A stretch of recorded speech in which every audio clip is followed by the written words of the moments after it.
Eu preciso que você entenda uma coisa antes de eu começar a contar essa história. Eu não sou o herói. Nunca fui.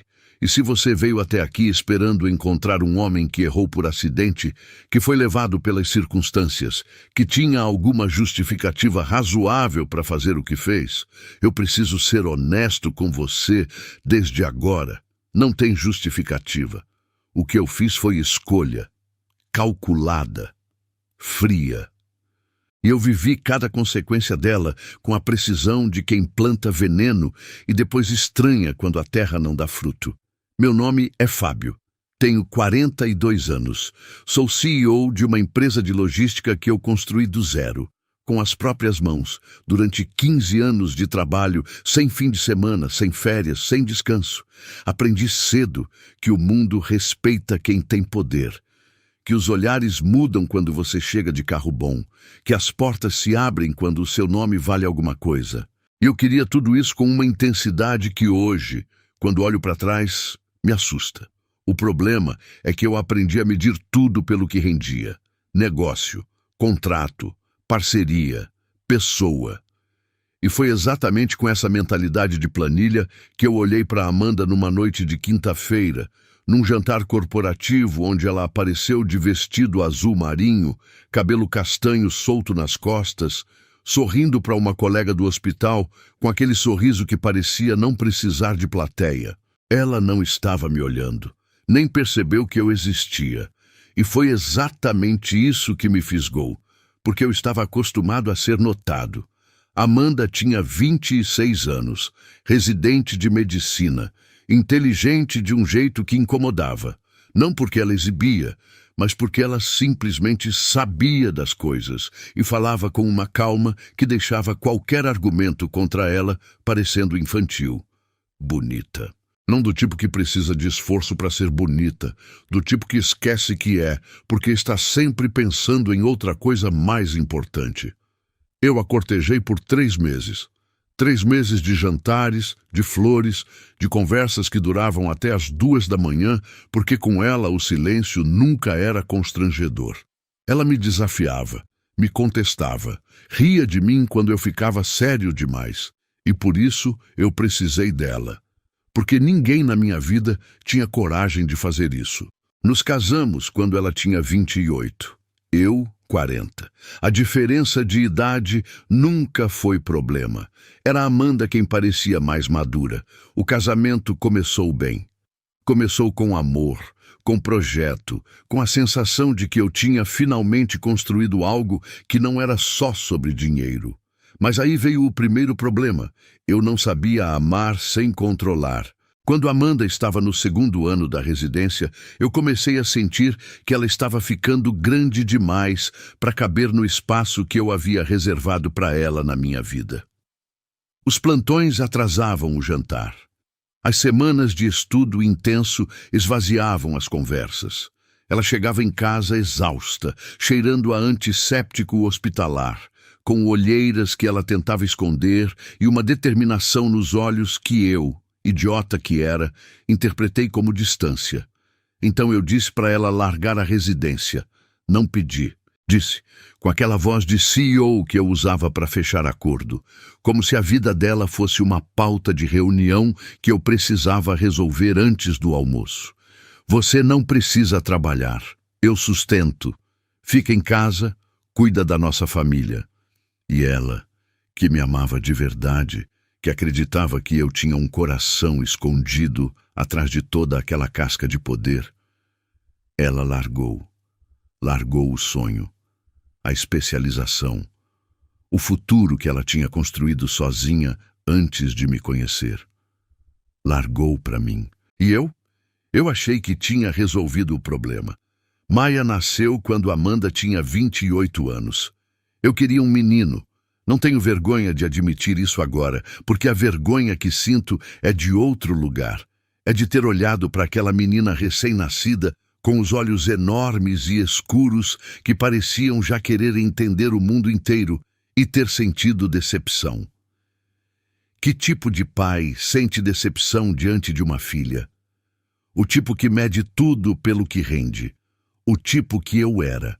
Tratei Maia com uma distância que eu chamava de jeito de ser, presente no aniversário, ausente no resto, o tipo de presença que ocupa espaço físico, mas não deixa calor.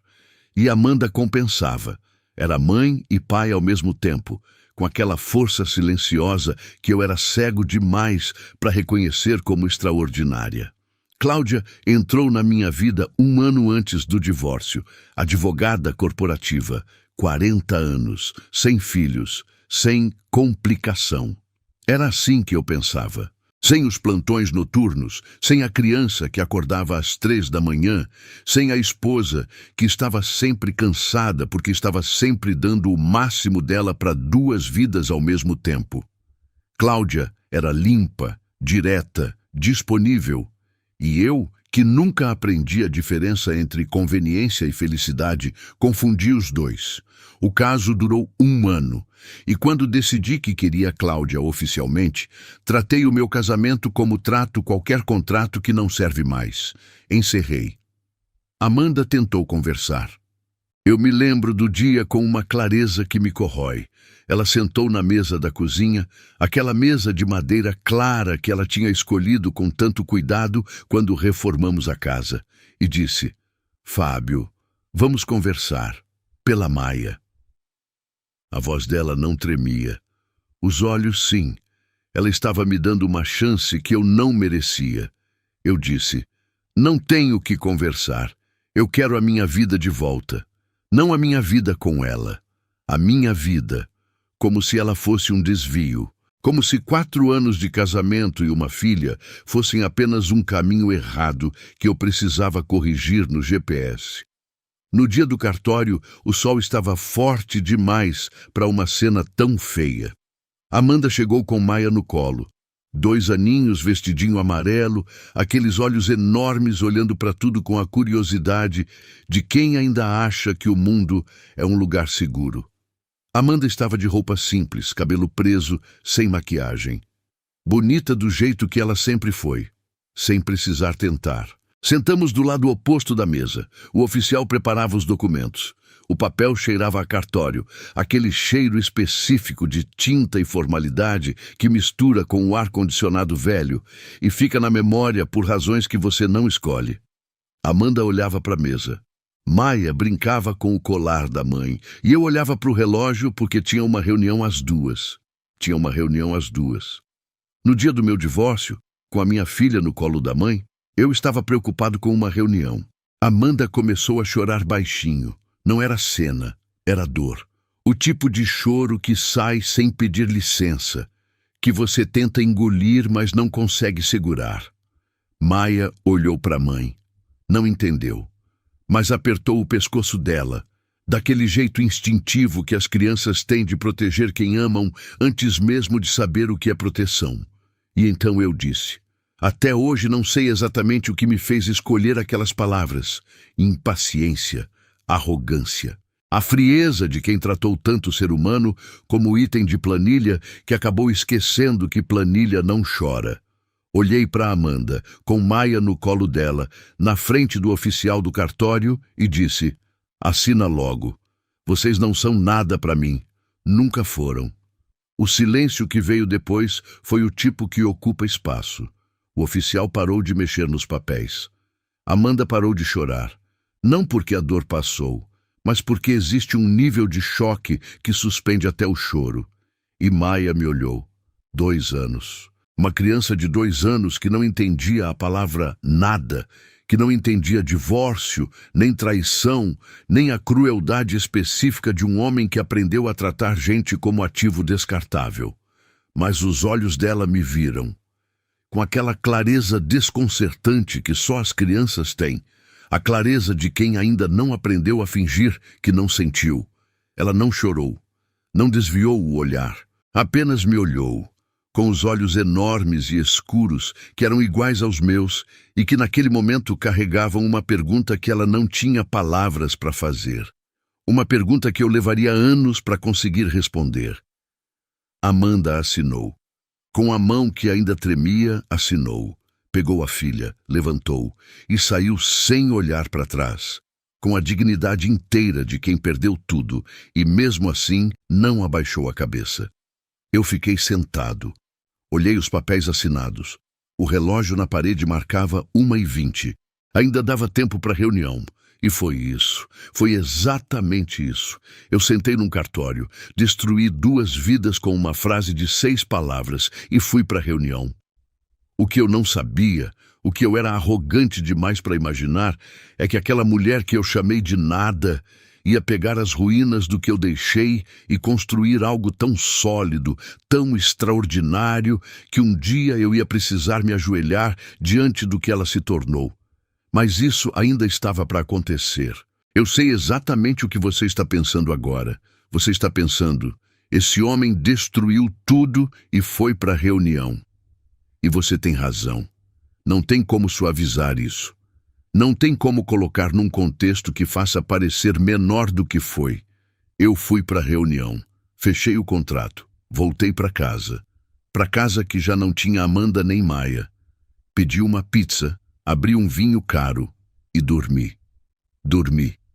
Você precisa entender que tipo de homem faz isso para entender o que vem depois. O tipo de homem que confunde insensibilidade com força. Que aprendeu desde cedo que sentimento é fraqueza e fraqueza é derrota. Que passou a vida inteira construindo paredes tão grossas em volta do próprio coração que acabou achando que o coração tinha sumido e tratou isso como conquista. Enquanto eu dormia naquela noite, Amanda estava acordada. Eu sei disso porque anos depois ela me contou, sem drama, sem acusação, com aquela voz calma que ela usa quando a dor já foi processada e virou só informação. Me contou que chegou na casa da mãe dela às 8 da noite com uma mala, uma bolsa de fraldas e Maia no colo. Que Dona Irene abriu a porta, viu o rosto da filha e não perguntou nada. Só abriu os braços e deixou entrar. Que o apartamento era pequeno, cheirava a café passado e ao perfume de alfazema, que a mãe dela sempre colocou nas roupas de cama, e que aquele cheiro foi a primeira coisa que fez Amanda chorar de verdade. Não o cartório, não as palavras, mas o cheiro de casa, o cheiro de quando tudo ainda estava inteiro. Maia dormiu no meio das duas. Pequenininha entre a mãe e a avó, completamente alheia ao peso daquele colchão que agora sustentava 3 gerações de mulheres que um homem tinha deixado para trás. Amanda ficou olhando para o teto até às 3 da manhã. E foi naquelas horas, entre a meia-noite e o amanhecer, com a filha respirando devagar do seu lado e a mãe roncando baixinho do outro, que ela tomou a decisão. Não com raiva. A raiva vinha depois, em ondas, nos dias mais difíceis. Naquela madrugada foi com uma clareza fria e absoluta, o tipo de clareza que só aparece quando você chega no fundo e percebe que o fundo tem chão. Ela ia retomar a residência médica, com uma filha de 2 anos, sem dinheiro, sem apoio do pai da criança, do zero, ou pior que do zero, porque do zero você começa sem dívida emocional. E Amanda estava começando com uma criança que perguntaria pelo pai, com uma carreira interrompida que precisaria de explicação e com o peso de uma frase de 6 palavras que alguém tinha gravado no centro do seu peito. Vocês não são nada para mim. Ela transformou isso em combustível. Não de imediato. Isso leva tempo, e eu preciso que você entenda que Amanda não foi uma super-heroína que acordou no dia seguinte blindada e determinada. Ela foi uma mulher comum que teve dias em que não conseguiu se levantar da cama antes de Maia chamar, que chorou no chuveiro para a filha não ouvir, que ligou para Dona Irene do hospital às 11 da noite só para ouvir a voz de alguém que a amava sem condição. Mas ela se levantou, sempre se levantou. A pensão que o meu advogado negociou era uma ofensa matemática. Um valor calculado para ser o mínimo legal possível, porque eu deixei nas mãos de um profissional que sabia exatamente como esvaziar uma obrigação paterna sem ferir a lei. Amanda recebeu aquele número, olhou para a planilha que eu mandei pelo advogado e tomou uma decisão que até hoje me surpreende. Não contestou. Não porque concordava, não porque achava justo, Mas porque contestar custava tempo e dinheiro que ela não tinha, e ela precisava das duas coisas inteiras para construir o que estava construindo. Ela fez a conta fria, a mesma conta fria que eu sempre fiz, e decidiu que o terreno da batalha jurídica não valia o desgaste. O terreno dela era outro. Usou o pouco que tinha para pagar a creche de Maia e os materiais do hospital. O resto era equação. Dona Irene não cobrava aluguel. Aqui é sua casa, sempre foi, disse a mãe dela, e essa frase custou mais para Amanda do que qualquer herança. A comida era simples. O guarda-roupa não cresceu por 2 anos. As férias não existiram. A rotina que Amanda montou nesse período é o tipo de coisa que me faz ter vergonha de qualquer reclamação que já fiz na vida. Acordava às 5h30, preparava Maia. Banho, roupa, café, aquela batalha amorosa de convencer uma criança de 2 anos a comer alguma coisa antes de sair. Deixava a filha na creche às 6h40. Pegava 2 ônibus até o hospital. Não tinha carro. O carro ficou no divórcio. Entrava às 7. Ficava até às 7 da noite, às vezes 8, dependendo do plantão. Dona Irene buscava Maia na creche às 6. Jantavam as duas esperando Amanda. Quando Amanda chegava em casa, Maia já estava quase dormindo, mas esperava. Todo dia esperava a mãe chegar para dar boa noite de verdade.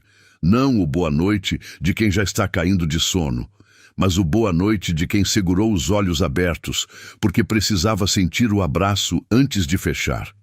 Depois que Maia dormia, Amanda estudava. Materiais espalhados na mesa pequena da sala, o café esquentado 2 vezes, a lamparina da concentração acesa mesmo quando o cansaço chegava pesado nos ombros e na nuca. Cardiologia. Ela escolheu cardiologia não por acidente. Dona Irene tinha um problema cardíaco leve, diagnosticado havia anos, controlado mas presente. Amanda decidiu que queria entender aquele coração, que queria ser a médica que protegia o coração de quem ela amava. Pensa nisso por um segundo. Enquanto eu dormia em lençol de 300 fios, depois de um jantar regado a vinho importado, Amanda ficava acordada até meia-noite estudando sobre o coração da mãe dela. Maia crescia no meio de tudo isso. 3 anos. 4. Esperta de um jeito que assustava. Não o esperto de criança que repete o que ouve, mas o esperto de criança que observa, que processa, que guarda. Ela tinha os olhos do pai, os meus olhos escuros e fundos, mas o temperamento da mãe. Calma na superfície, tudo registrado lá dentro.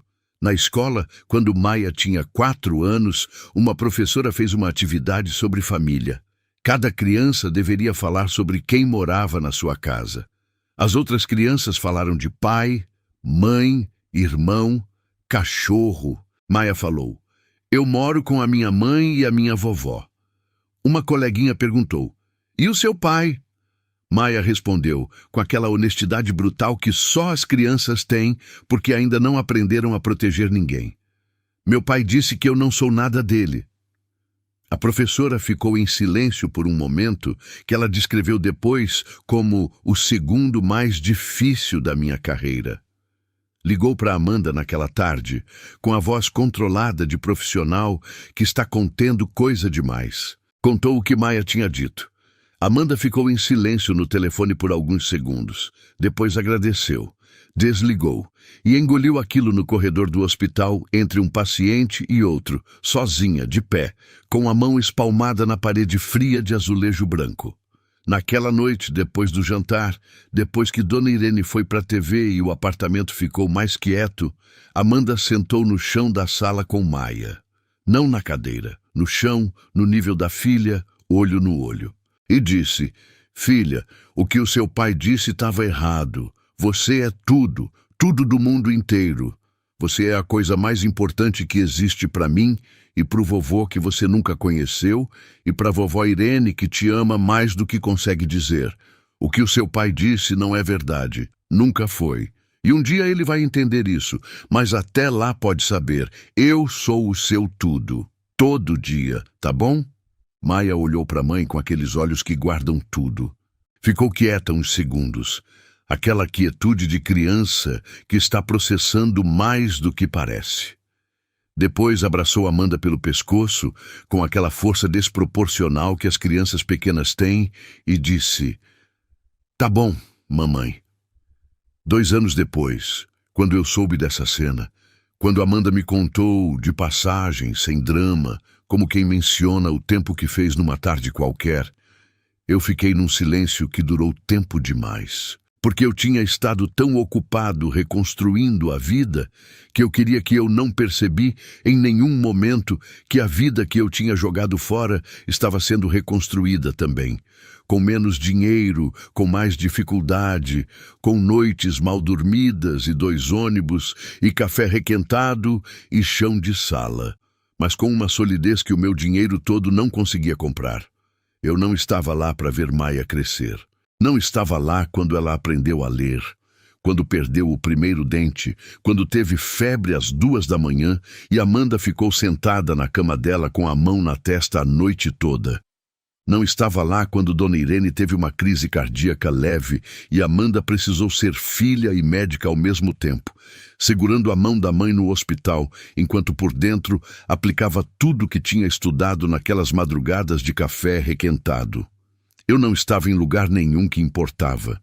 Estava no meu escritório de vidro e aço, fazendo reunião, fechando contrato, construindo patrimônio, achando que vida boa era isso, essa arquitetura de poder que parecia sólida por fora e que por dentro estava cada vez mais vazia, cada vez mais fria, cada vez mais silenciosa, de um jeito que eu não sabia nomear, mas sentia toda vez que o escritório esvaziava e eu ficava sozinho, olhando para a cidade lá embaixo.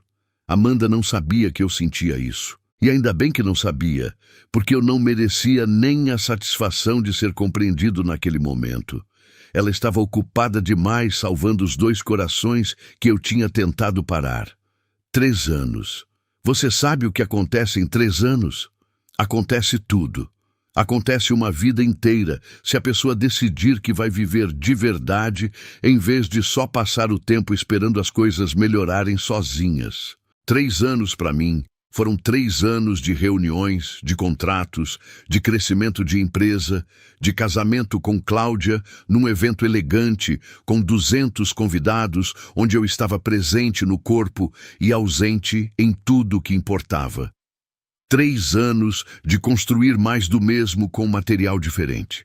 Para Amanda, 3 anos foram outra coisa completamente. Eu soube dos detalhes aos poucos. Não porque ela me contou, mas porque minha mãe contava. Dona Heloísa sempre adorou Amanda.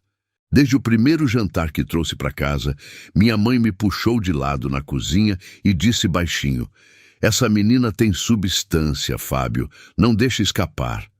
Eu sorri com aquela condescendência de homem que acha que entende de gente e não entende de nada. Deixei escapar. E minha mãe nunca esqueceu.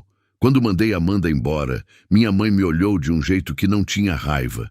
Tinha algo pior. Tinha decepção tranquila, a pior espécie, aquela que não grita porque já sabe que gritar não adianta. Disse: "Você cometeu o maior erro da sua vida." Eu ignorei, segui em frente, e ela ficou guardando aquilo, a certeza de quem conhece o filho melhor do que ele conhece a si mesmo. Foi pela minha mãe que eu fiquei sabendo quando Amanda terminou a residência. Foi pela minha mãe que soube que ela tinha passado na prova de especialização com uma das maiores notas da turma. Dona Heloísa me ligou naquela tarde com uma voz que tentava ser neutra e não conseguia esconder o orgulho. Orgulho pela ex-nora que ela nunca deixou de considerar família.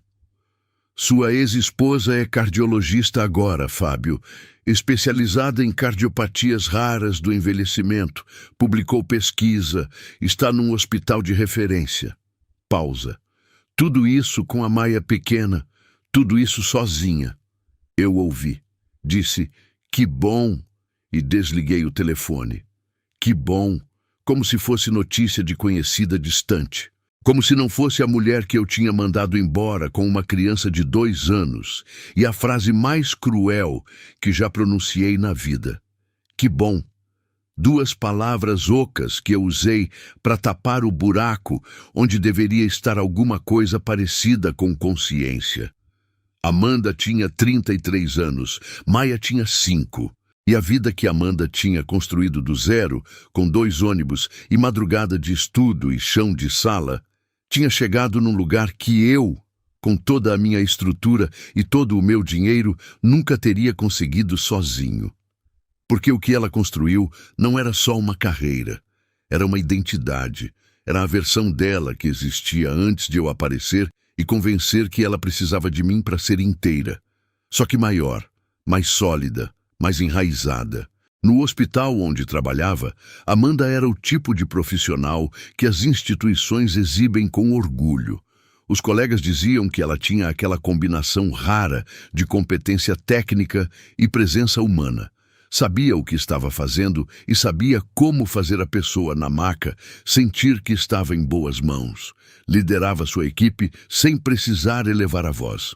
Tomava decisões em situações de pressão com uma calma que os residentes mais jovens tentavam imitar e não conseguiam, porque aquela calma não vinha de treinamento, vinha de ter atravessado coisa difícil de verdade e descoberto que do outro lado ainda havia chão. Publicou uma pesquisa sobre cardiopatias raras, degenerativas, em pacientes acima de 60 anos. Trabalho que levou 2 anos, feito nos intervalos entre plantões, nas madrugadas depois que Maia dormia, com Dona Irene cobrindo as manhãs quando Amanda precisava de mais tempo no laboratório. A pesquisa foi apresentada num congresso em São Paulo e citada por outros especialistas da área como referência no diagnóstico precoce de um tipo específico de condição que costumava ser detectada tarde demais. A mulher que eu mandei ficar em casa para cuidar da família estava sendo citada em congressos médicos. Deixa isso pousar um segundo. Enquanto tudo isso acontecia, eu vivia a minha versão de felicidade, que funcionava muito bem na aparência e rangia em vários pontos quando o silêncio chegava. Cláudia era exatamente o que eu tinha pedido. Organizada, disponível, sem complicação. A vida com ela era limpa, previsível, eficiente. Jantares certos, viagens planejadas, conversas que nunca iam fundo porque nenhum dos dois puxava o fundo. Minha mãe nunca aceitou Cláudia, não de forma dramática. Dona Heloísa não era mulher de cena, mas havia uma educação fria nas interações entre as duas, uma cortesia que deixava claro onde terminava a tolerância. Cláudia percebia e respondia com a mesma moeda, e eu ficava no meio fingindo que não via, porque era mais fácil que resolver. Maia crescia sem mim. Eu sabia disso de uma forma abstrata, a forma como você sabe de uma coisa que não quer tornar concreta, porque tornar concreta exige que você faça alguma coisa com ela. Pagava a pensão, o valor ridículo que o advogado tinha negociado, que eu nunca voluntariamente aumentei, porque aumentar seria admitir que o primeiro valor era insuficiente, e admitir isso seria abrir uma porta que eu preferia manter fechada. Mandava presente no aniversário. Todo ano, presente no aniversário. Como se presente comprado resolvesse o buraco que pai ausente deixa. Não resolvia, nunca resolve. Dona Heloísa visitava Maia às escondidas. Não de mim, porque eu nunca proibi, mas de Cláudia, que nunca disse nada diretamente e deixava claro em cada silêncio e em cada olhar que aquelas visitas eram inconvenientes. Minha mãe ia ao apartamento de Dona Irene, tomava café, brincava com a neta no chão da sala, ouvia Maia chamando de vovó com uma naturalidade que aquecia e doía ao mesmo tempo. Porque era natural. Porque a relação que minha mãe tinha com Maia era genuína, construída visita a visita, história a história, abraço a abraço, enquanto a minha era feita de ausência com embrulho de aniversário. Eu fiquei sabendo sobre a doença da minha mãe numa quinta-feira à tarde. Ela estava apresentando sintomas há semanas e não tinha me contado, porque me conhecia bem o suficiente para saber que eu ia terceirizar o problema para os médicos particulares e seguir minha agenda. O que ela fez foi exatamente o oposto. Ficou quieta, observou o próprio corpo com a atenção de quem passou a vida prestando atenção nas pessoas ao redor. E quando os sintomas não passaram, o cansaço que não era cansaço comum, a falta de ar que aparecia sem aviso, os desmaios que começaram como tontura e foram ficando mais longos, ela foi ao médico sozinha. O diagnóstico levou 2 semanas de exames. Cardiopatia rara, degenerativa. O tipo de condição que a pesquisa de Amanda descrevia com precisão. A condição que aparecia tarde demais, na maioria dos casos, porque os sintomas eram fáceis de confundir com o envelhecimento comum. O cardiologista que acompanhava minha mãe era bom, experiente, honesto. Olhou para mim quando me chamou para o consultório. Minha mãe ao lado, pequena na cadeira, com aquela postura ereta que ela mantinha mesmo quando estava fraca, e disse que o caso era sério, tratável, mas sério, e que para aquele tipo específico de condição, o nível de especialização exigido era estreito. Existe uma especialista no país que publicou o trabalho mais avançado sobre essa condição, ele disse. Abriu o computador, mostrou a pesquisa, o nome no topo, Doutora Amanda Rios. Ela atende no Hospital São Lucas, é referência nacional nesse tipo de cardiopatia. Para um caso como o da sua mãe, eu recomendo fortemente uma consulta com ela. Eu olhei para o nome na tela. Amanda Rios. O médico continuou falando sobre o protocolo, sobre o tratamento, sobre as opções cirúrgicas se o quadro avançasse. Eu ouvi as palavras chegando de longe, como se houvesse um vidro entre mim e o consultório, entre mim e a realidade do que estava acontecendo. A minha mãe estava doente, gravemente doente, e a única especialista com capacidade técnica de tratar o caso dela era a mulher que eu tinha olhado nos olhos num cartório, com a filha dela no colo, e chamado de nada. O médico percebeu o silêncio e perguntou: "O senhor conhece a doutora Amanda?" 3 anos. Ela levou 3 anos construindo o que eu destruí em 6 palavras, e a vida, com aquela ironia perfeita que parece roteiro, mas é só consequência, tinha alinhado os astros de um jeito que não deixava saída. A mulher que eu descartei era agora a peça que eu precisava. Não por acidente, não por coincidência, por mérito, por cada madrugada de estudo, por cada congresso, por cada página daquela pesquisa escrita enquanto eu jantava em restaurante caro sem pensar nela uma única vez. Olhei para o médico. Disse: "Era minha esposa." O silêncio que se seguiu tinha textura. O médico ficou quieto por um segundo. Aquele segundo em que uma pessoa processa uma informação e decide como reagir com profissionalismo.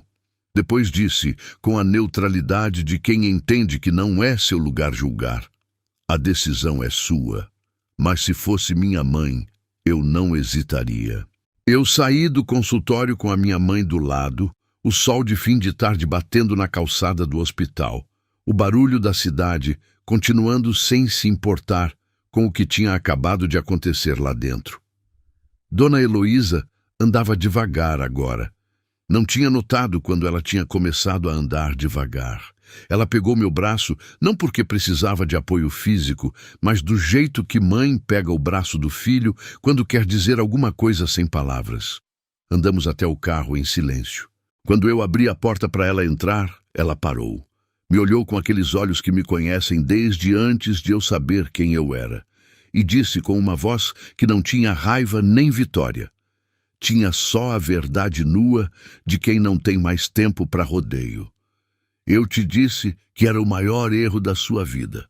Entrou no carro, colocou o cinto, olhou para frente. E eu fiquei parado do lado de fora por um momento, com a mão na porta, sentindo o peso de tudo que eu tinha construído e tudo que eu tinha derrubado, chegando ao mesmo tempo no mesmo lugar, no peito, no estômago, naquele lugar que eu passei anos convencendo que não existia. A ironia não era castigo, era conta, e a conta tinha chegado. Eu não dormi na noite anterior à consulta. Não foi por preocupação com minha mãe. Essa preocupação estava lá, real e pesada, mas não era ela que me mantinha acordado olhando para o teto às 2 da manhã. Era outra coisa. Era a consciência de que eu ia entrar num consultório e me sentar do lado oposto de uma mulher que eu tinha destruído com a frieza de quem assina a ordem de serviço. Que eu ia precisar pedir, não com palavras, porque não teria coragem de pedir com palavras ainda, mas só de estar lá já era uma forma de pedir, de reconhecer que ela tinha algo que eu precisava, que ela tinha se tornado indispensável no exato campo onde eu tinha tentado torná-la invisível. Cláudia soube da consulta. Eu contei porque não tinha como não contar. Ela ia perceber a ausência da manhã, e eu não queria criar uma explicação que depois precisasse sustentar. Falei direto. A médica especialista no caso da minha mãe é Amanda. Preciso levá-la à consulta. Cláudia ficou em silêncio por 3 segundos. Depois disse, manda outro médico. Com aquela praticidade de advogada que trata problema como cláusula contratual a ser reescrita. Simples. Troca o médico. Resolve o inconveniente. Eu olhei para ela e pela primeira vez em muito tempo não vi praticidade. Vi o limite do que aquela relação conseguia alcançar. Disse, é a minha mãe. Não tem outro médico com essa especialização no estado. Cláudia não respondeu. Foi para o quarto. E o silêncio entre nós naquela noite tinha a qualidade específica de algo que estava começando a romper. Não com barulho, mas com aquela tensão de tecido que vai cedendo fio por fio antes de partir. Cheguei ao hospital 40 minutos antes da consulta. Não sei por quê. Talvez precisasse de tempo para me acostumar com o ambiente dela antes de ela aparecer. O hospital tinha aquele cheiro que todos os hospitais têm, antisséptico misturado com café do corredor e algo que eu não sei nomear, mas que sempre me pareceu o cheiro de pessoas se esforçando para continuar vivas. As paredes eram brancas, os corredores movimentados, os profissionais andando com aquela urgência controlada de quem sabe que cada minuto conta, mas aprendeu a não deixar isso aparecer no rosto. Minha mãe estava ao meu lado. Estava fraca. Uma fraqueza que ela disfarçava com a postura, com o jeito de andar ereto que ela mantinha desde sempre, mas que aparecia nos olhos quando ela achava que eu não estava olhando. Dona Heloísa sempre foi uma mulher de presença. 72 anos, com uma dignidade que a doença ainda não tinha conseguido dobrar. Ela olhou em volta do hospital com uma calma que eu não tinha e disse, é um bom hospital. Dá para sentir. Sentamos na sala de espera. Cadeiras de couro bege, uma planta no canto que parecia real, mas eu não tinha certeza. Uma televisão muda passando notícia que ninguém assistia. Eu estava de terno porque eu sempre fico de terno. É uma armadura que visto pela manhã junto com a camisa. Um hábito tão antigo que virou segunda pele. Naquele momento, sentado naquela cadeira de hospital, o terno me pareceu ridículo. Uma armadura que não servia para nada do que estava vindo. Fiquei olhando para o corredor. E então a porta do consultório se abriu. Ela entrou pelo corredor vinda do fundo, não da entrada principal, vindo do hospital, do trabalho, do lugar onde ela pertencia. Jaleco branco, estetoscópio no pescoço, cabelo preso com aquela praticidade de quem não tem tempo para pensar em cabelo, mas mesmo assim estava bem. A postura, essa foi a primeira coisa que me atingiu. Amanda sempre teve boa postura, mas havia algo diferente agora. Não era rigidez, era ocupação de espaço. Era o jeito de andar de alguém que sabe exatamente onde está e por quê, que não pede licença para o corredor. O corredor cede para ela. Ela estava olhando para um prontuário na mão enquanto andava. Folheou uma página, fechou a pasta, levantou os olhos e me viu. 3 anos se comprimiram num segundo. Eu vi ela me ver. Vi o momento exato em que o reconhecimento atravessou o rosto dela. Aquela fração de segundo em que o corpo reage antes da mente dar a ordem para controlar. Os olhos prenderam nos meus por menos de 2 segundos. E então, e isso foi o que me desarmou completamente, ela não parou. Não congelou. Não desviou o olhar com desconforto. Continuou andando na mesma velocidade, com a mesma postura, e quando chegou perto o suficiente, desviou o olhar para minha mãe. Dona Heloísa. A voz era a mesma. Aquela voz calma que eu tinha ouvido por 4 anos e que eu tinha esquecido que sentia falta. Que bom ver a senhora. Minha mãe levantou da cadeira com uma agilidade que não demonstrava 5 minutos antes, e Amanda foi ao encontro dela. Não esperou, foi. Segurou as 2 mãos de Dona Heloísa com um cuidado que não era clínico, era afeto. O tipo de gesto que não se aprende em nenhuma faculdade de medicina. Minha mãe chorou, sem avisar, sem construção. Simplesmente chorou, com aquela rapidez de quem guardou emoção demais por tempo demais e encontrou o recipiente certo para soltar. Minha filha, minha mãe disse. Não Esnora, não a Amanda. Minha filha, como sempre chamou, como continuou chamando nos 3 anos em que eu tinha tentado apagar essa ligação. Eu senti tanta saudade. Amanda abraçou ela, com cuidado, com atenção à fragilidade física que estava aprendendo a administrar, mas com genuinidade total. Disse, a senhora sempre foi família para mim. Isso nunca mudou. Eu estava de pé a 1 metro delas, invisível. Não foi intencional da parte de Amanda. Ela não estava me ignorando com intenção de me diminuir. Estava priorizando a paciente. Estava fazendo exatamente o que um bom médico faz, centrando a atenção em quem precisa de cuidado. Mas o efeito prático era que eu, o homem que tinha entrado naquele hospital achando que o terno ainda funcionava como armadura, estava parado sem saber o que fazer com as próprias mãos, enquanto a mulher que eu tinha chamado de nada cuidava da minha mãe com mais delicadeza do que eu tinha demonstrado nos últimos 3 anos. Entramos no consultório. Amanda conduziu minha mãe com uma mão levemente no ombro. O gesto específico de médico que sabe que toque certo na hora certa diminui a ansiedade. Sentou atrás da mesa. Abriu o prontuário.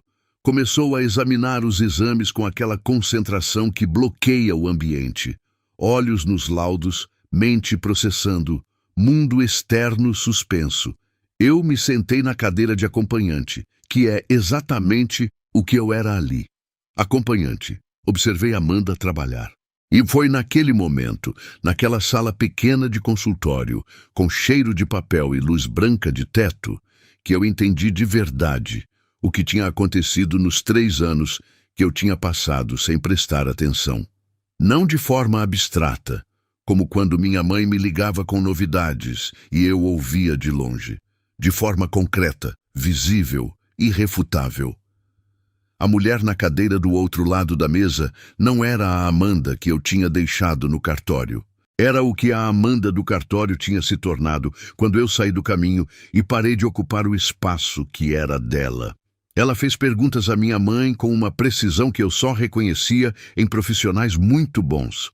Não a lista mecânica de sintomas que médico cansado recita, mas perguntas que partiam de escuta genuína, que se adaptavam à resposta anterior, que construíam um mapa da condição da minha mãe com a paciência de quem sabe que diagnóstico correto começa muito antes do exame. Minha mãe respondia com uma abertura que eu nunca vi ela ter com nenhum dos médicos particulares que eu tinha pago. Respondia porque confiava, e confiava porque era Amanda. Em determinado momento, Amanda pediu para examinar minha mãe. Se levantou, foi até ela, colocou o estetoscópio. Ouviu o coração de Dona Heloísa com uma atenção que parecia quase reverencial. Olhos fechados por alguns segundos, cabeça levemente inclinada. O mundo inteiro reduzido ao som daquele coração que eu tinha negligenciado monitorar. Depois, os olhos abriram. Voltou para a mesa, anotou alguma coisa. Eu tentei, não consegui ficar em silêncio por mais tempo. Disse, Amanda. Ela levantou os olhos dos papéis. Me olhou e disse com uma calma que era mais devastadora do que qualquer agressividade: Dora. Amanda, aqui é consultório. 4 palavras. Doutora Amanda, aqui é consultório. Não havia raiva naquilo, não havia satisfação de quem está se vingando. Havia só fronteira, clara, firme, profissional. Era o consultório dela, eram as regras dela, era o território onde ela tinha autoridade absoluta e onde eu era visita que precisava se comportar de acordo. O mesmo território que eu tinha tentado reduzir a zero quando disse que ela não precisava trabalhar, que ficasse em casa, que o espaço profissional dela era inconveniente para o espaço que eu tinha reservado para ela na minha vida. Ela tinha construído o próprio território e eu estava nele como convidado. O senhor pode se sentar, ela disse, e voltou para os papéis. O senhor, formal, distante. A mesma distância que eu tinha criado quando saí daquele cartório sem olhar para trás. Ela estava me devolvendo na mesma moeda. Não por crueldade, mas porque era o único tratamento adequado. Eu era o responsável legal pela paciente. Era o acompanhante.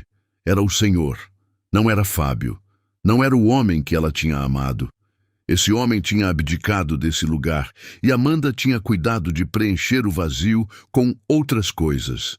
Coisas muito mais sólidas e muito mais valiosas. Amanda explicou o quadro de minha mãe com uma clareza que me fez entender por que os pacientes confiavam nela. Não usou linguagem técnica para impressionar. Usou linguagem precisa para informar, com o cuidado de traduzir cada termo para algo que uma mulher de 72 anos pudesse entender e processar sem ser infantilizada. Explicou o que estava acontecendo com o coração de Dona Heloísa. Explicou as opções. Explicou o que ela pretendia fazer, na ordem que pretendia fazer, com quais expectativas realistas de resultado. Minha mãe ouviu tudo. No final disse: "Só confio em você, minha filha." Amanda segurou a mão dela por um segundo. Disse: "A senhora vai ficar bem. Eu vou acompanhar pessoalmente." E então olhou para mim. Não com afeto, não com hostilidade, com a neutralidade de quem está prestando um serviço que escolheu prestar por razões que não tinham nada a ver comigo. Disse: "Vou montar o plano de tratamento e entrar em contato com o senhor pelos canais do hospital. Tem alguma dúvida sobre o que foi explicado?" Tinha 1000 dúvidas, nenhuma sobre o tratamento. Disse que não. Levantei, ajudei minha mãe a se levantar. E enquanto Dona Heloísa se despedia de Amanda com aquele carinho de quem reencontrou alguém que tinha perdido, eu fiquei parado perto da porta, observando as duas e sentindo, com uma clareza que não pedia licença, o peso específico de tudo que eu tinha desperdiçado. Não era arrependimento ainda. Arrependimento de verdade vem depois, quando você para de se defender internamente e aceita a extensão do estrago. O que eu sentia ali era o começo. O primeiro fio se soltando na armadura que eu tinha construído em volta da consciência. A primeira fresta de luz entrando num lugar que eu tinha mantido fechado por muito tempo. Saímos do consultório. O corredor estava movimentado como antes. A vida do hospital continuando no ritmo dela, indiferente ao que tinha acontecido naquela sala pequena. Minha mãe pegou meu braço.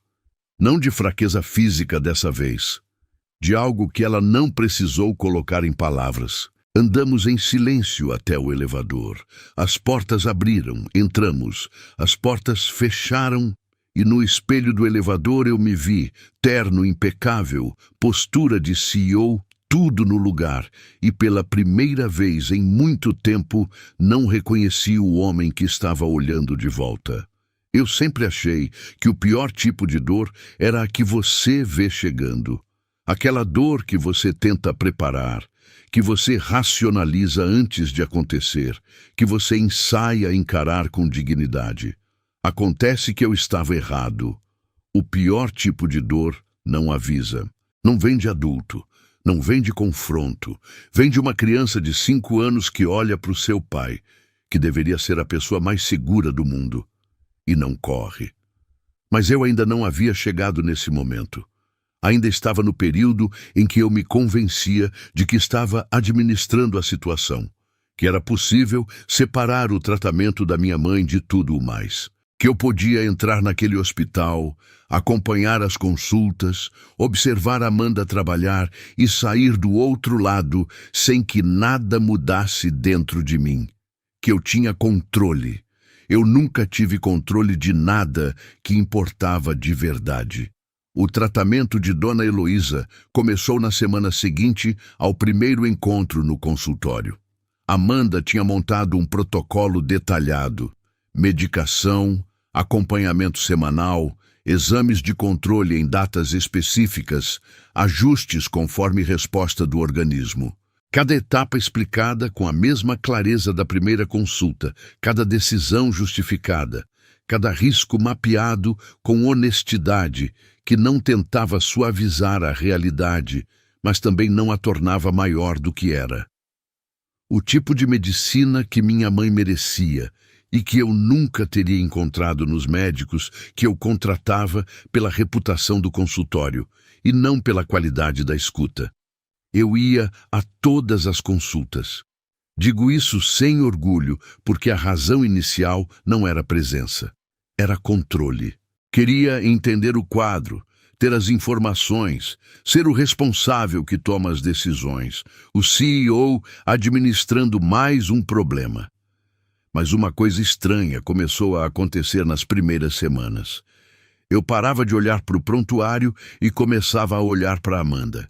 Não do jeito que você está pensando. Não ainda. Era outra coisa.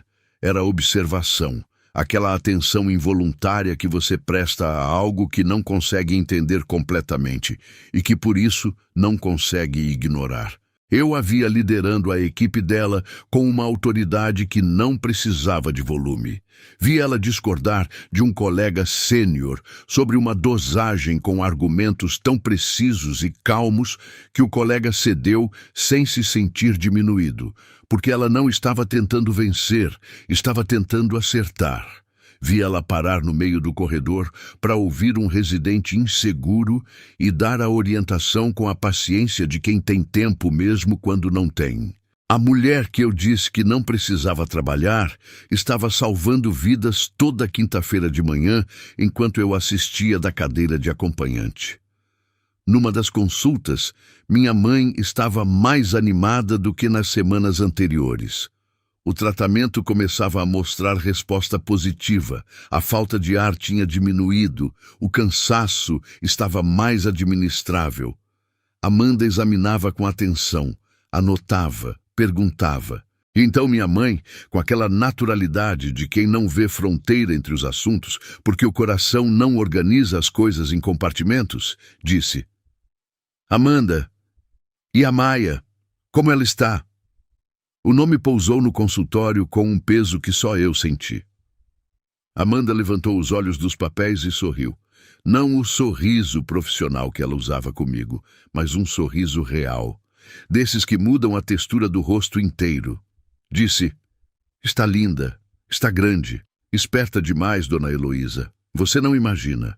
Na semana passada, me explicou como a borboleta vira borboleta porque viu um documentário e achou que eu precisava saber urgente. Minha mãe riu. Um riso genuíno, daqueles que chegam do fundo do peito e por um segundo fazem você esquecer que alguma coisa está errada. Essa menina sempre foi assim, disse. Desde pequenininha. Traz ela para me visitar. Eu sinto tanta falta da minha neta. Eu estava sentado na cadeira de acompanhante. Amanda olhou para mim por um segundo.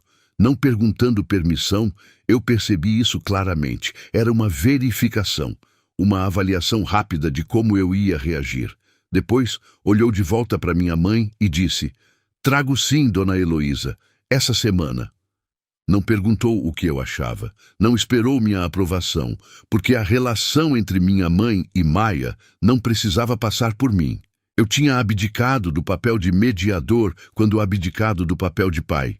Amanda estava simplesmente restabelecendo uma conexão que eu tinha interrompido sem ter direito de interromper, e fazia isso com a mesma tranquilidade com que tomava qualquer decisão clínica. baseada no que era certo, não no que era conveniente para mim. Maia apareceu no hospital numa tarde de quarta-feira. Eu estava lá. Não era dia de consulta de minha mãe. Eu tinha passado para deixar um documento que Amanda havia pedido para os registros do tratamento. E quando saí do elevador no terceiro andar, vi as duas no corredor. Amanda de jaleco, segurando a mão de Maia. E Maia, 5 anos, cabelo castanho igual ao da mãe, aqueles olhos enormes e escuros que eram os meus, vestido azul com uma borboleta bordada no bolso, tênis com luz que piscava a cada passo, andando com aquela seriedade de criança que está num lugar novo e está processando tudo com atenção total. Minha mãe saiu do quarto. Tinha ficado internada por 2 dias para um procedimento de controle e ainda estava no hospital. Quando viu Maia no corredor, parou. Por um segundo, ficou completamente parada, como se o corpo precisasse de um instante para confirmar que o que os olhos estavam vendo era real. E então Maia a viu. Vovó! Correu. Com aquela corrida de criança pequena que é mais entusiasmo do que coordenação, os braços abertos antes de chegar, os tênis piscando a cada pisada no corredor branco do hospital. Minha mãe abaixou os braços e a recebeu com uma força que eu não esperava nela naquele momento. A força de avó que não deixa a neta cair, que segura com o corpo inteiro mesmo quando o corpo está cansado. As duas ficaram abraçadas por um tempo que não se mede em segundos. Minha mãe com o rosto enterrado no cabelo de Maia, Maia com os braços apertados no pescoço da avó, Amanda parada a 2 metros, sorrindo com os olhos, não o sorriso da boca, o outro, o que você não controla. Eu estava no corredor, a 3 metros, invisível de novo, não por descaso, mas porque não havia espaço natural para mim naquela cena que estava acontecendo. Eu era a ausência que tornava aquele encontro necessário. Eu era a razão pela qual avó e neta precisavam se reencaixar num corredor de hospital, em vez de se ver todo domingo no almoço, como famílias fazem quando ninguém as separa sem motivo. Maia se soltou da avó. Ficou de pé no corredor. E então me viu. Parou. Não foi um susto. Ela sabia quem eu era. Amanda deve ter dito. Ou minha mãe tinha mostrado foto em alguma visita passada. Maia me reconheceu. Vi isso nos olhos dela. Aquele reconhecimento rápido, seguido de algo que em adulto eu chamaria de avaliação, mas em criança de 5 anos é mais honesto que isso. É instinto. É o sensor interno que ainda não foi treinado a sorrir por educação quando não quer. Ela não correu, não sorriu.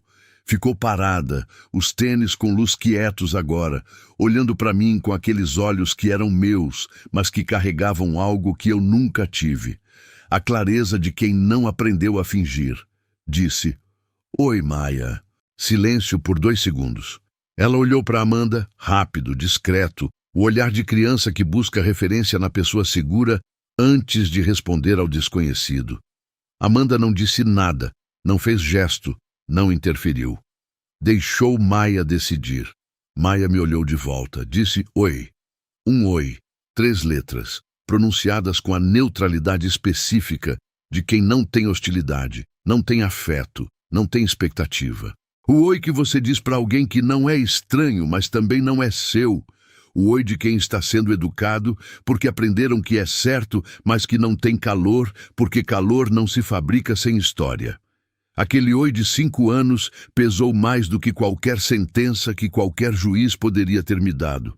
Tentei, ajoelhei para ficar no nível dela, o gesto automático de adulto que quer parecer acessível.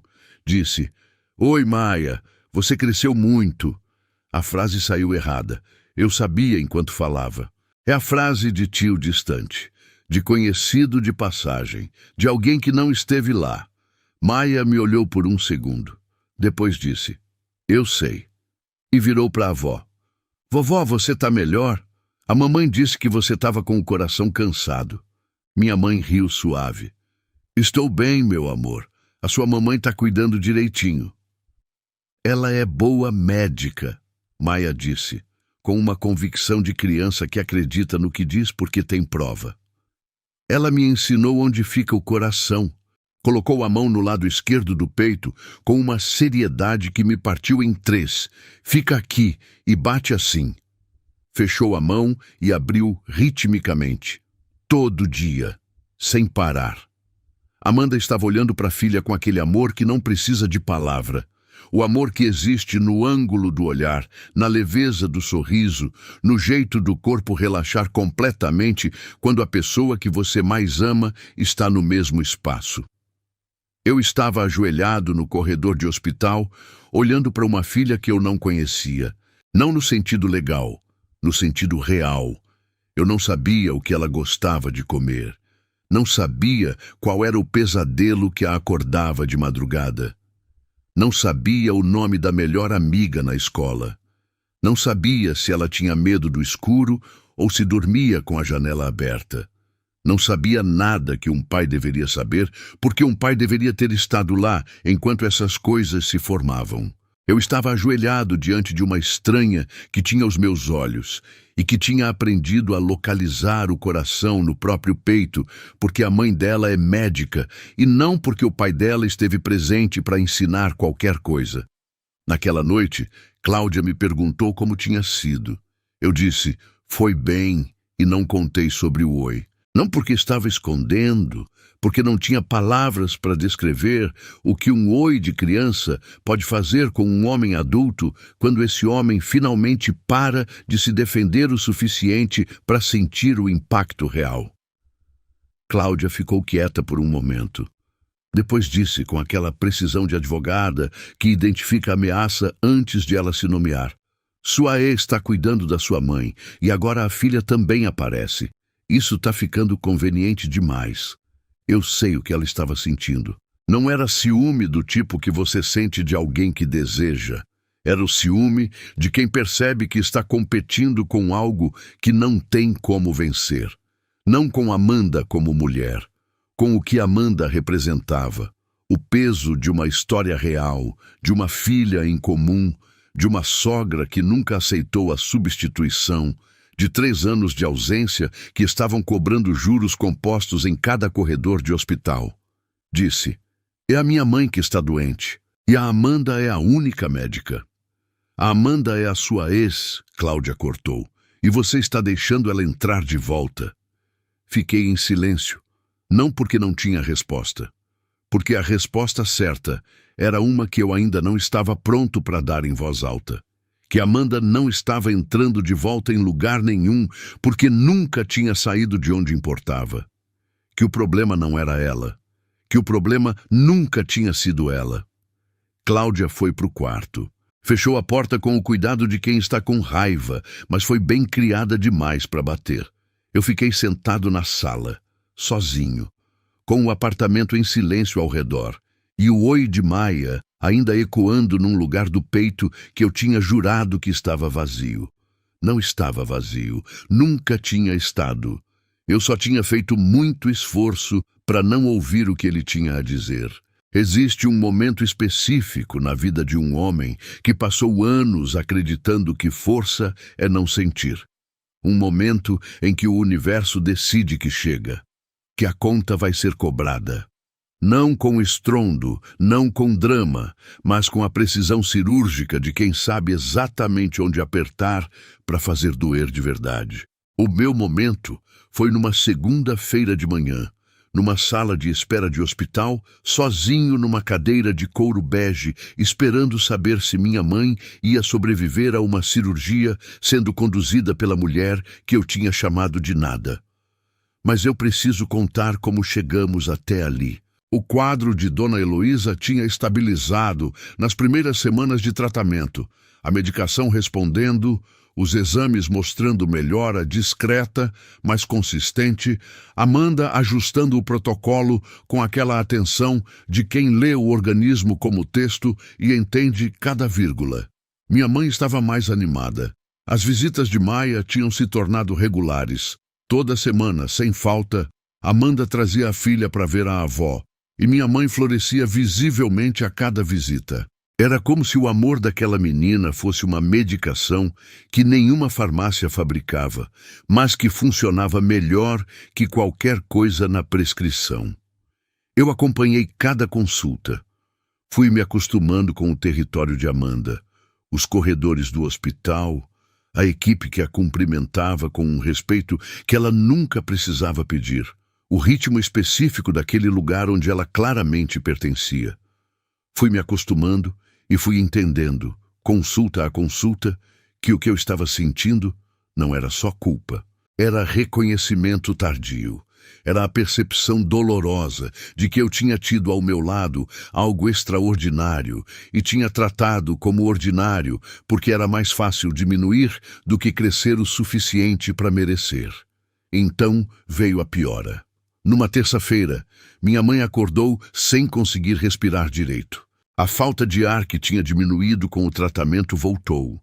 Não gradualmente, mas de uma vez, com uma intensidade que Dona Irene descreveu no telefone, com uma voz que tentava ser calma e não estava nem perto. Fui ao hospital. Amanda já estava lá quando cheguei.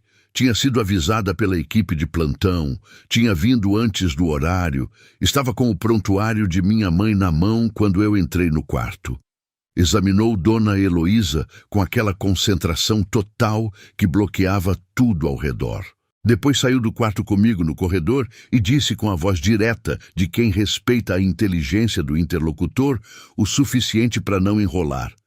O quadro progrediu mais rápido do que o esperado. A medicação não está sendo suficiente. Preciso conversar com o senhor sobre cirurgia. A palavra pousou entre nós no corredor com peso próprio. Cirurgia. Minha mãe de 72 anos, com uma cardiopatia rara, numa mesa de centro cirúrgico. Disse, qual o risco? Amanda não desviou o olhar. Disse, alto, mas sem a cirurgia o risco é maior.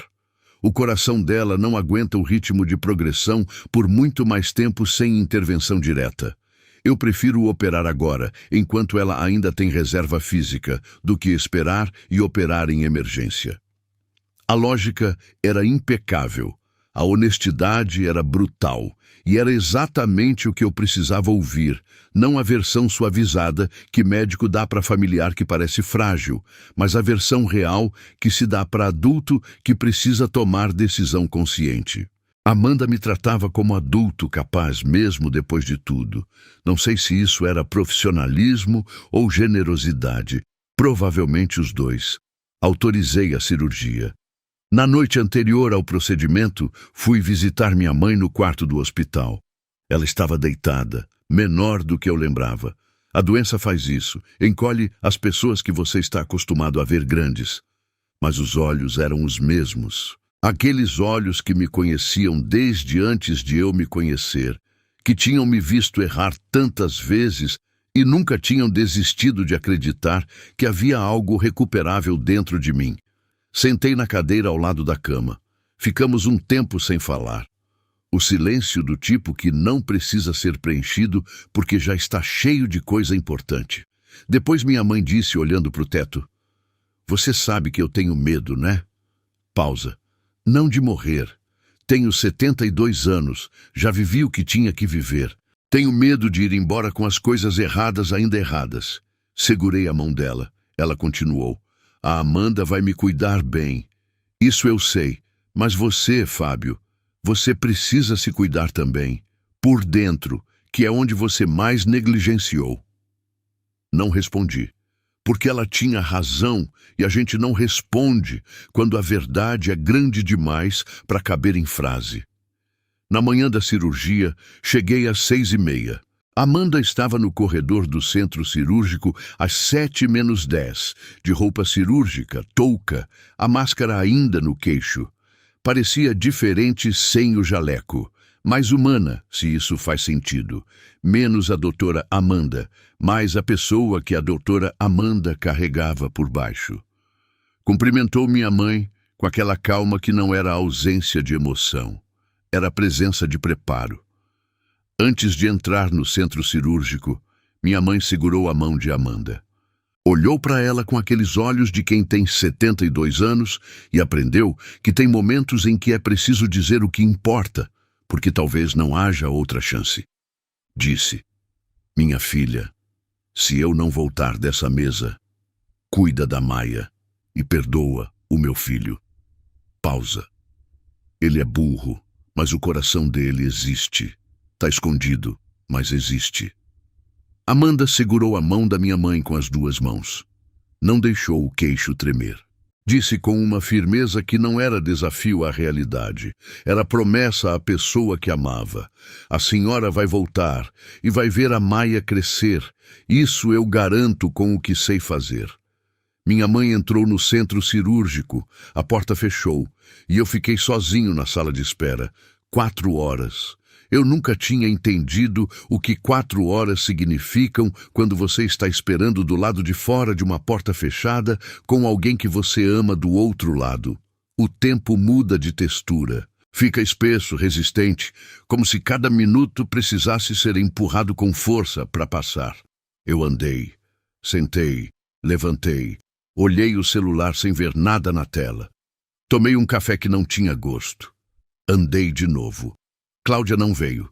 Mandou mensagem dizendo que tinha uma reunião que não podia cancelar. Eu olhei a mensagem, não respondi, guardei o celular. Não havia raiva.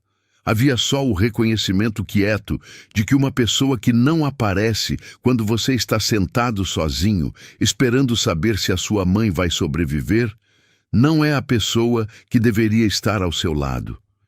Ninguém estava ao meu lado. Essa era a arquitetura que eu tinha construído, eficiente, lucrativa, solitária. O CEO sozinho na sala de espera enquanto a mulher que ele tinha dispensado estava do outro lado da porta salvando sua mãe. Às 11h40, a porta do corredor cirúrgico abriu. Amanda saiu, jaleco com marcas de esforço, touca ainda na cabeça, máscara abaixada no queixo. Olheiras, aquela exaustão específica de quem usou tudo que tinha e chegou do outro lado. Ela me viu antes de eu me levantar completamente, e no segundo que seus olhos encontraram os meus, antes de qualquer palavra, eu soube. Vi no rosto dela, não alívio. Profissionais como Amanda não deixam alívio aparecer antes de informar, mas havia uma leveza nos ombros que não estava lá quando ela tinha entrado. Caminhou até mim, disse: a cirurgia foi bem, ela está estável. As próximas 48 horas são críticas, mas o prognóstico é bom. Conseguimos o que precisávamos. Eu desabei na cadeira. Não foi elegante. Não foi a reação controlada de CEO que administra crise com compostura. Foi o colapso completo de um homem que passou 4 horas segurando o peso do mundo sem perceber o quanto pesava, e que quando a tensão cedeu, não teve como segurar o que tinha ficado represado. Coloquei os cotovelos nos joelhos, as mãos no rosto e chorei. Pelo alívio de saber que minha mãe estava viva. Pelo medo que eu não tinha permitido sentir enquanto esperava. E por outra coisa. Por uma coisa que não tinha nome ainda, mas que eu sentia crescendo no peito com uma clareza que não pedia licença. Amanda ficou parada na minha frente. Não disse nada. Não tocou meu ombro. Não ofereceu conforto, não porque fosse cruel, mas porque havia um limite entre nós que ela mantinha com razão, e cruzar esse limite seria mentir sobre onde estávamos. Quando consegui me recompor, levantei. Olhei para ela. Disse: Amanda, obrigado. A voz saiu diferente do que eu planejava, menor, mais honesta. Ela me olhou por um segundo. Depois disse: Doutora Amanda. Pausa. Não era correção mecânica como das primeiras vezes. Tinha algo diferente no tom. Continuou. E eu não fiz por você. Fiz pela dona Heloísa. Pausa menor. E pela Maia, porque a avó é a única pessoa da sua família que nunca a abandonou. A frase chegou sem anestesia. Não havia crueldade calculada naquilo. Amanda não estava me atacando. Estava sendo precisa. Estava nomeando a realidade com a mesma honestidade que usava para nomear diagnóstico, sem ornamento, sem suavização. A avó era a única que nunca tinha abandonado Maia. O pai tinha abandonado. Essa era a verdade, e eu estava na posição de ouvir a verdade ou continuar fingindo que não existia. Amanda virou. Foi embora pelo corredor. De volta ao hospital, de volta ao trabalho, de volta à vida que ela tinha construído sem mim e que funcionava com uma solidez que me envergonhava e me admirava ao mesmo tempo. Eu fiquei parado no corredor vazio, olhando para o lugar onde ela tinha estado. A frase de minha mãe ainda estava no ar. Ele é burro, mas o coração dele existe, está escondido, mas existe. E a frase de Amanda logo atrás, a única pessoa da sua família que nunca a abandonou. 2 mulheres. Uma me conhecia há 42 anos e ainda acreditava em mim apesar de tudo. A outra eu tinha destruído e ela tinha se reconstruído tão completamente que agora me olhava de um lugar que eu precisaria de muito mais do que desculpa para alcançar. Entrei no quarto da UTI onde minha mãe estava. Ela estava sedada, os monitores bipando com aquela regularidade que é o som mais bonito do mundo quando você passou 4 horas sem ter certeza que ia continuar ouvindo. Puxei a cadeira, sentei. Segurei a mão dela com cuidado e fiquei lá. Não havia reunião para ir, não havia contrato para fechar. Havia só eu e a minha mãe e o bip constante do monitor, que dizia que o coração dela continuava batendo. O coração que Amanda tinha operado com as mãos que eu disse que não precisavam trabalhar. Fiquei lá até o anoitecer. Pela primeira vez em muito tempo, fiquei onde precisava estar. Minha mãe ficou 8 dias internada após a cirurgia. 8 dias em que eu aprendi o que significa estar presente de verdade.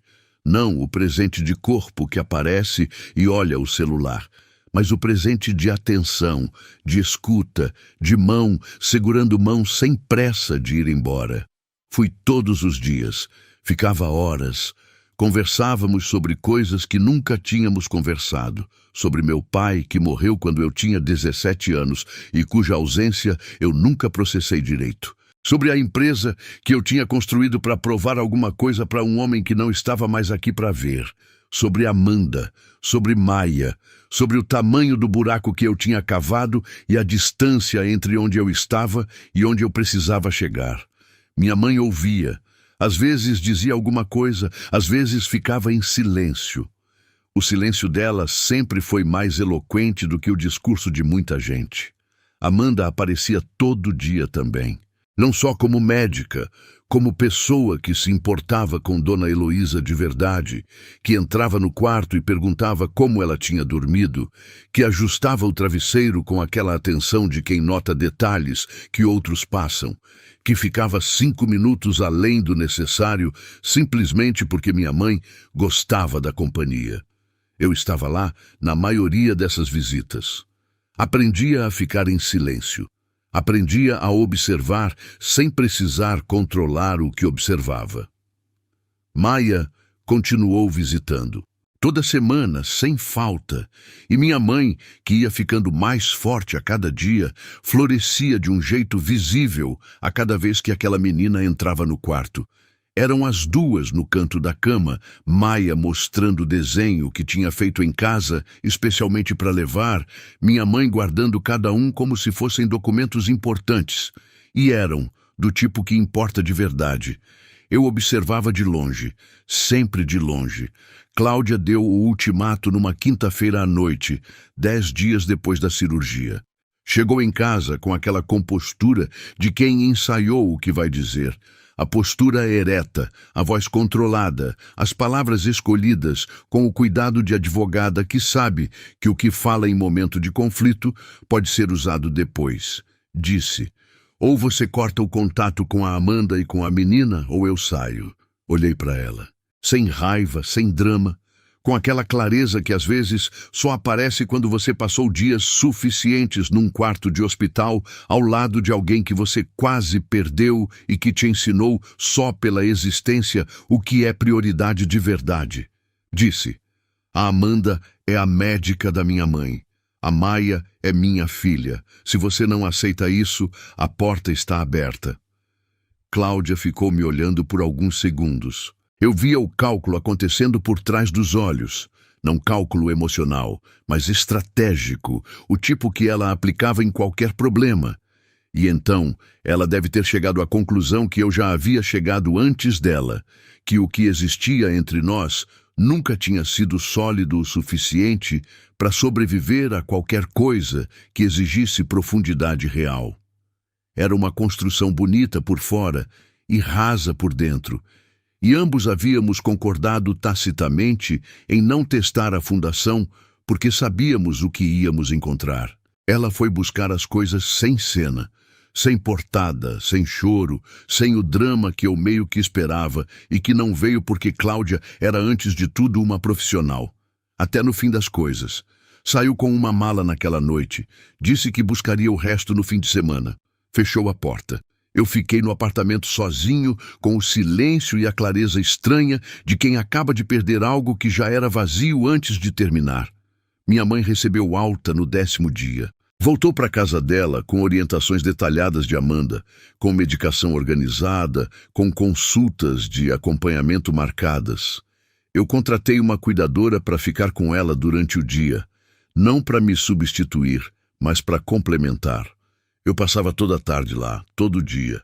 Esse era o mínimo que eu conseguia fazer de certo naquele momento. Numa dessas tardes, voltando do apartamento da minha mãe, passei pelo hospital sem intenção específica. Precisava buscar um resultado de exame que Amanda tinha pedido para a próxima consulta. Era tarde, perto das 8 da noite. O corredor do 3º andar estava mais vazio que o normal. A luz artificial amarelando as paredes brancas. O cheiro de antisséptico misturado com o café frio da copa do fim do corredor.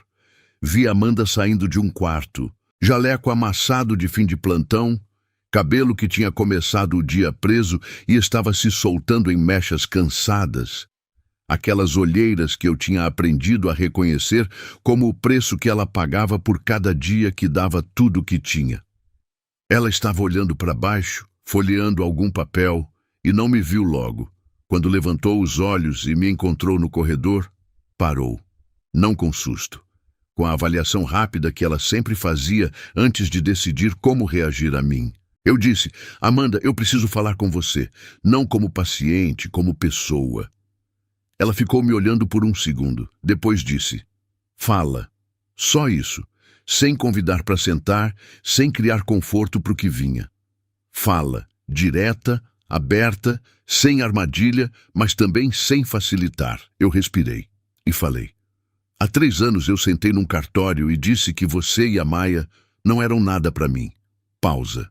As palavras saíam com um custo que eu não tinha previsto. Não porque eram difíceis de formular, mas porque cada uma delas exigia que eu me colocasse de volta naquele cartório e reconhecesse completamente o que tinha feito. E agora você é a pessoa que salvou minha mãe. A Maia é a única pessoa que faz minha mãe sorrir de verdade. E eu sou o idiota que ficou com nada tentando ter tudo. Amanda me ouviu. Com atenção.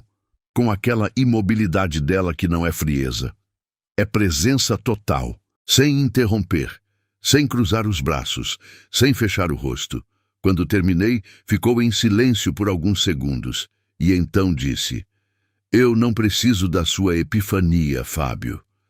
A frase chegou com o peso específico de algo que foi pensado e não apenas sentido, não raiva, não mágoa, mas a declaração clara de alguém que já está do outro lado do processo que eu estava começando. Ela continuou, com aquela voz que eu tinha aprendido a reconhecer como a mais honesta que existia. Eu precisei de você há 3 anos. Quando a Maia acordava de madrugada e chamava pelo pai. Quando eu estudava para a prova da residência e não tinha dinheiro para almoçar. Quando a nossa filha disse na escola que o pai falou que ela não era nada.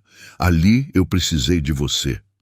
Cada frase chegava como item de uma lista que ela não estava lendo. Estava relembrando, não para me machucar, para ser precisa. Para garantir que eu entendesse que o que ela estava dizendo não era exagero nem performance. Agora? Pausa. Agora eu preciso que você seja pai. Não meu marido, pai da Maia, só isso. Eu disse: como?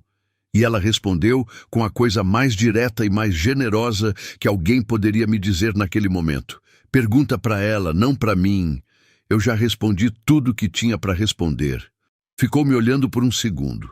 Não com afeto, não com hostilidade, mas com algo que eu levei um tempo para nomear corretamente.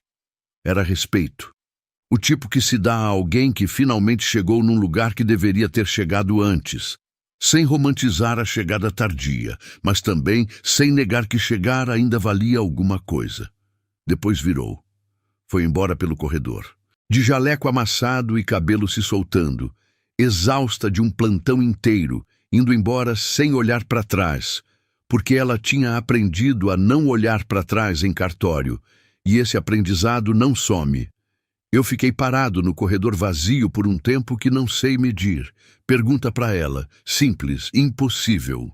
A coisa mais importante que eu precisava fazer e que eu tinha adiado por 3 anos, porque era mais fácil mandar presente de aniversário do que aparecer de verdade e pedir para uma criança de 5 anos me ensinar como ser o pai que eu não tinha sido.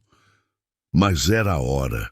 Era o único caminho que restava, e pela primeira vez em muito tempo, eu não estava pensando em como o caminho me favorecia ou o que eu ganhava no fim. Estava pensando em Maia, no balanço que ela provavelmente nunca tinha andado com o pai, no sorvete que ela nunca tinha escolhido com a minha ajuda, nos sábados que tinham passado sem mim e que eu precisava, de alguma forma, começar a aparecer antes que todos os sábados fossem embora. Pedi a Amanda por mensagem, não por telefone, por mensagem, porque eu sabia que ligar era pedir demais, era colocar ela numa posição de ter que responder em tempo real a algo que merecia o tempo que ela precisasse para pensar. Escrevi: eu gostaria de ver a Maia. Se você achar que é certo, a decisão é sua. Ela demorou 1 dia para responder. 24 horas em que eu fiquei olhando para o celular com uma ansiedade que eu nunca tinha sentido antes de nenhuma negociação, nenhum contrato, nenhuma reunião de diretoria, porque nenhuma delas importava como isso importava. Quando a resposta veio, era curta. Vou conversar com ela primeiro. Aquilo me parou. Vou conversar com ela primeiro. Amanda não ia simplesmente me colocar na frente da filha e esperar que as coisas se resolvessem sozinhas. Ia perguntar para Maia. Ia tratar a opinião de uma criança de 5 anos como algo que precisava ser ouvido antes de qualquer decisão ser tomada. Porque para Amanda, Maia nunca tinha sido detalhe. Tinha sido sempre a pessoa mais importante da equação, a única que não havia escolhido nada do que aconteceu e que, portanto, merecia ter escolha agora. Soube depois como foi essa conversa. Amanda sentou com Maia na sala depois do jantar, enquanto Dona Irene lavava a louça e o apartamento cheirava a detergente de limão e a novela que estava no volume baixo na televisão. Sentou no chão. Sempre no chão, sempre no nível dela, e disse: filha, o seu pai quer te ver. O que você acha? Maia ficou quieta por alguns segundos. Aquela quietude dela que eu já sabia significar processamento real, não hesitação. Depois perguntou com aquela objetividade de criança que vai direto ao que importa sem rodeio. Ele vai dizer que eu não sou nada de novo? Amanda engoliu o que precisava engolir. Disse: não, filha, ele não vai. Maia ficou um pouco mais em silêncio. Depois disse: tá bom. 2 dias depois, Amanda me mandou mensagem com horário e lugar. Sábado, 10 da manhã. O parque a 3 quarteirões do apartamento dela. Território de Maia, não meu. Eu entendi a escolha sem precisar que ninguém explicasse. Cheguei 15 minutos antes. Fiquei parado perto da entrada do parque, com as mãos no bolso, de calça simples e camisa sem gravata.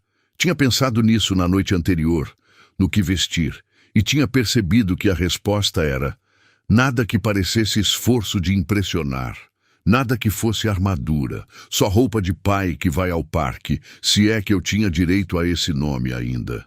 O parque tinha o cheiro de terra úmida de manhã cedo, de grama cortada recentemente, daquele ar de fim de semana que é diferente do ar de dia útil, de um jeito que você sente, mas não consegue explicar. Crianças nos balanços. Um cachorro sendo passeado por um senhor de chapéu. O sol, ainda sem força de meio-dia, gentil, do tipo que aquece sem agredir. Vi Amanda primeiro.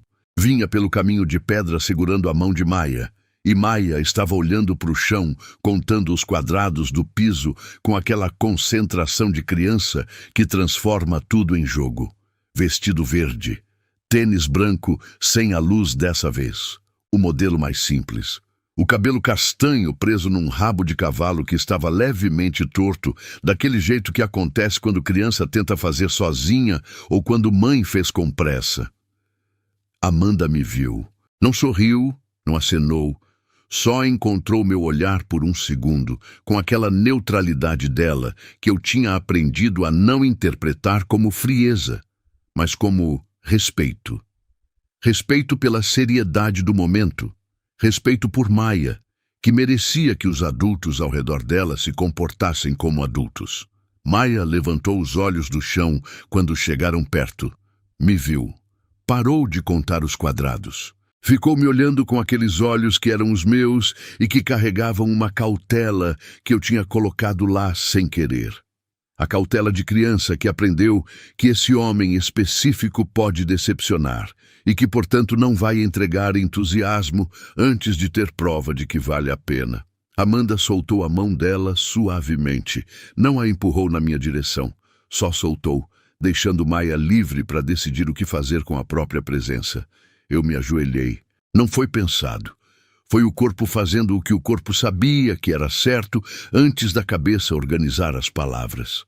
Ajoelhei na pedra do caminho do parque, no nível dos olhos dela, e disse: Maia, eu disse uma coisa horrível para você quando era pequenininha. Eu disse que vocês não eram nada para mim, e foi a maior mentira que eu já disse na vida. Porque vocês são tudo. E eu levei 3 anos para aprender algo que você soube desde que nasceu. Maia me olhou, sem pressa, com aquela atenção completa de criança que ainda não aprendeu a fingir que está ouvindo quando não está. Quando ela ouvia com o corpo inteiro. Disse: o que eu soube? A pergunta chegou simples e vertical, sem ornamento, sem armadilha. Ela genuinamente queria saber. E eu, que passei a vida inteira construindo respostas para impressionar, tive que encontrar uma que fosse só verdadeira. Disse que amar é ficar, e eu não fiquei. Maia ficou em silêncio. Olhou para o chão por um segundo, não de vergonha, de pensamento. Depois levantou os olhos e disse, com aquela voz pequena que tinha mais peso do que qualquer argumento que eu já ouvi em sala de reunião: minha mãe ficou. Pausa. E então, como se fosse necessário garantir que eu tivesse entendido completamente. Todo dia. Não havia acusação naquilo. Era só fato. O fato mais importante que existia naquele parque naquela manhã. A mãe tinha ficado todo dia, e a filha sabia disso com a certeza de quem foi amada de forma consistente, e aprendeu a reconhecer o valor disso exatamente porque tinha o contraste. Disse: eu sei, e sua mãe é a pessoa mais forte que eu já conheci. Maia considerou isso. Depois disse com um orgulho tranquilo que me atravessou do lado a lado: ela é médica. Ela salva corações. Disse: eu sei. Ela salvou o da vovó. Maia: e o seu? Fiquei parado. A pergunta de uma criança de 5 anos que entendia mais sobre o que estava acontecendo do que eu tinha dado crédito. Não era pergunta clínica. Era pergunta real, do tipo que só criança tem coragem de fazer, porque ainda não aprendeu que algumas perguntas são grandes demais para fazer em voz alta. Disse: tá tentando.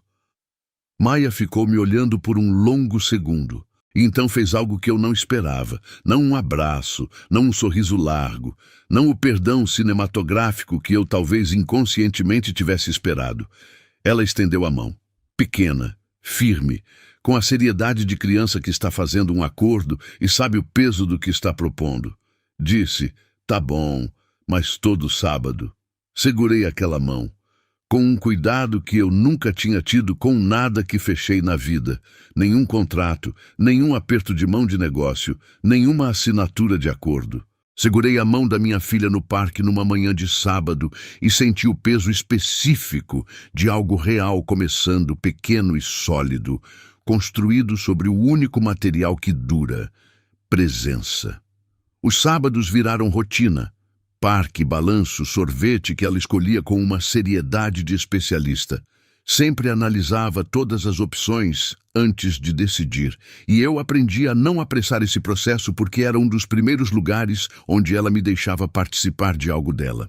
Aprendi que ela tinha medo de baratas, mas não de altura. Que o desenho favorito dela era borboleta, que ela falava dormindo às vezes, coisa que Amanda descobriu e me contou numa das trocas práticas que fomos aprendendo a ter. Não amizade, não distância, mas aquele território neutro de dois adultos que compartilham uma filha e decidiram que ela merecia que eles acertassem isso. Maia começou a me chamar de pai por volta do terceiro sábado. Não porque eu pedi. Nunca pedi. Sabia que pedir seria errado, seria colocar peso de adulto em escolha que tinha que ser dela. Aconteceu no meio de uma frase sobre o sorvete, natural como respirar. Pai, eu quero o de morango. E eu parei. Ela não percebeu que tinha parado. Continuou olhando para o cardápio. E eu fiquei naquele segundo por mais tempo do que ele durava, gravando. Numa tarde de domingo, minha mãe veio ao parque. Já estava bem o suficiente para sair. Amanda tinha liberado atividade leve, caminhadas curtas, sol com moderação. Dona Heloísa chegou de braço dado com a cuidadora, devagar, mas com aquela postura ereta que a doença tinha curvado um pouco e que ela estava recuperando dia a dia. Viu Fábio empurrando Maia no balanço, as duas rindo, Maia pedindo mais alto, eu fingindo que ia parar e não parando, ela rindo daquele riso que é metade susto e metade delícia. Minha mãe ficou parada no caminho por um momento, olhando. Amanda estava num banco próximo, lendo alguma coisa no celular, presente mas dando espaço, aquele equilíbrio que ela tinha aprendido a calibrar com a mesma precisão que calibrava a medicação. Dona Heloísa foi até ela, sentou no banco ao lado. Ficaram em silêncio por um momento, as duas olhando para a cena do balanço. Depois minha mãe disse com aquela voz que usava quando as palavras eram grandes e ela queria ter certeza que chegavam inteiras. Obrigada, você salvou mais do que o meu coração. Amanda olhou para ela. Disse, a senhora sempre soube quem ele era por dentro. Eu precisei de 3 anos para parar de ter raiva e olhar de novo. Minha mãe pegou a mão de Amanda. Ficaram assim, em silêncio, olhando eu e Maia no balanço. 3 gerações de uma história que quase não teve final, conectadas por uma tarde de domingo num parque com cheiro de grama e sorvete de morango. Semanas depois, no consultório de Amanda, no final de um expediente longo, ela arrumava a mesa antes de ir embora. Guardava os pertences na gaveta. E lá no fundo, entre canetas e um bloco de receituário vazio, havia 2 coisas que ela guardava juntas sem saber bem por quê. Ou talvez soubesse exatamente por quê e simplesmente nunca precisou explicar para ninguém. O decreto de divórcio. Amarelado nas bordas, com uma marca quase invisível de lágrima de 3 anos atrás. O papel que tinha transformado uma família em documentos separados numa tarde de sol forte demais. E ao lado, um desenho de Maia. 4 figuras de palito de tamanhos diferentes, de mãos dadas, coloridas com aquela generosidade de criança que coloca cor em tudo, porque ainda não aprendeu a ser econômica com beleza. Embaixo, em letra de criança que estava aprendendo a escrever e que ia com confiança mesmo onde errava, minha família. agora completa. Amanda olhou o desenho por um momento. Olhou o divórcio. Fechou a gaveta. Não jogou fora nenhum dos dois. Porque os dois eram verdade. O divórcio era de onde ela tinha vindo. A dor, a humilhação, o cartório, a mala, o chão de sala, o café requentado, as madrugadas, o oi gelado de uma criança que protegia o próprio coração do pai que a havia descartado. E o desenho era onde ela tinha chegado, não apesar de tudo aquilo, mas através de tudo aquilo. Um fio de luz do corredor entrava pela fresta da gaveta e tocava o desenho, iluminando os 4 bonecos de mãos dadas, as cores vivas da cera de Maia, as letras tortas que diziam tudo o que precisava ser dito. A dor de um lado, a reconstrução do outro, e entre os dois, o espaço exato de 3 anos que transformaram uma mulher chamada de nada na pessoa mais importante da história.